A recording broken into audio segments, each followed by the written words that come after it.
Watchbox, and thanks for logging on. If you love this watch, email me, tmosso@thewatchbox.com. It's in the description below. Your purchase and pricing email question line for buying this or any watch you see here on our channel or our website. Email me at tmosso@thewatchbox.com.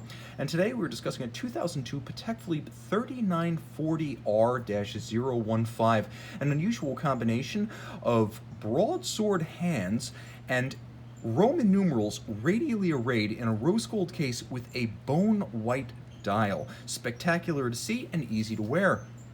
36.2 millimeters in diameter, the watch is only 9.1 millimeters thick, and from lug to lug, a compact 43.6 millimeters with an 18 millimeter spacing between the lugs. Throw the watch on my 16 centimeter circumference wrist, and you can see it is the consummate, traditionally sized men's dress complication.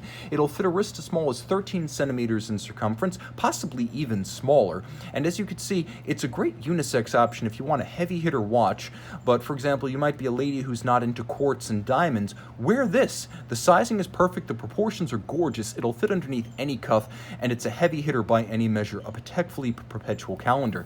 Let's take a quick look at the hardware and the software.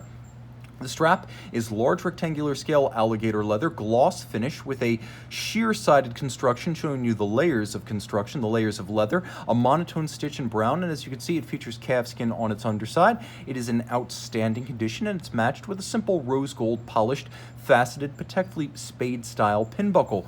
Take a look at the case band. You can see that it features integrated Calatrava-style lugs with a handsome fluid form, almost as though molten metal were drawn out and then flash frozen into this shape.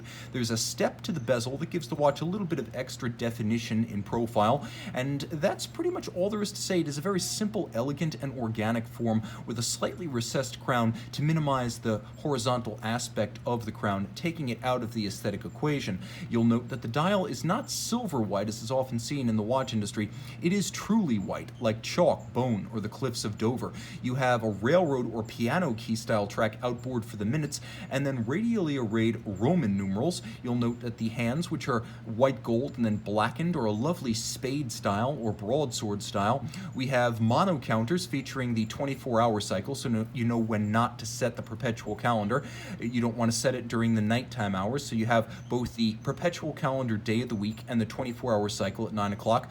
You have your leap year cycle as well as your month, and then you have your date as well as your moon phase down at 6 o'clock. The moon phase actually has an adjustment interval of 122 years, so whereas the perpetual calendar system will need to go back to the factory in the year 2100, the moon phase will need no such adjustment. The perpetual calendar, I should mention, can deal with irregular length months as well as leap years, keeping the calendar display correct through this period. Turn it all over, and the watch is energized by the Patek Philippe Caliber 240Q. The 240 micro rotor automatic was launched back in 1977 and has always been the upscale of the two standard Patek Philippe automatics, with the center rotor being the entry level. Let's take a look at what we're getting. 27 jewels, 5-position adjustment. It uses a 22-karat micro rotor automatic winding system to keep the profile slim, the display case back open, unencumbered by a rotor or a winding bridge. It energizes a 38 to 48 hour power reserve that beats away at 21,600 vibrations per hour on a balance wheel that uses the Patek Philippe Gyromax style free-sprung architecture. First designed in the late 1940s and industrialized in the early 50s, it is a more robust system that allows the watch to take and hold a precise adjustment in the face of bumps, disruptions, and concussion on the wrist. All of this is 30 meters water resistant, and you can see the Poisson de Genève, the Geneva hallmark, attesting to the standard of finish, with true abrasive wheel Côte de Genève across the bridges, perfectly aligned. I mentioned the abrasive wheel in contrast to the cheaper stamped system often used elsewhere. Here we have beautiful mirrored anglage on the edge of every bridge, and I'm doing my best to catch that glint and gleam from the mirrored edges. The same finish is applied to the jewel and screw countersinks, and all screw heads are black polished with chamfered slots and circumference.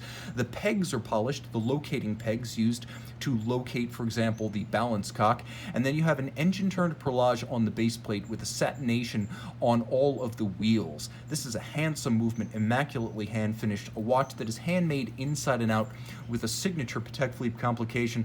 From about 1985 to 2006, only about 7,000 examples of the 3940 Perpetual Calendar were made, so especially with a rare variant like this particular dial and metal, you are breaking down an already small pool of watches built over several decades.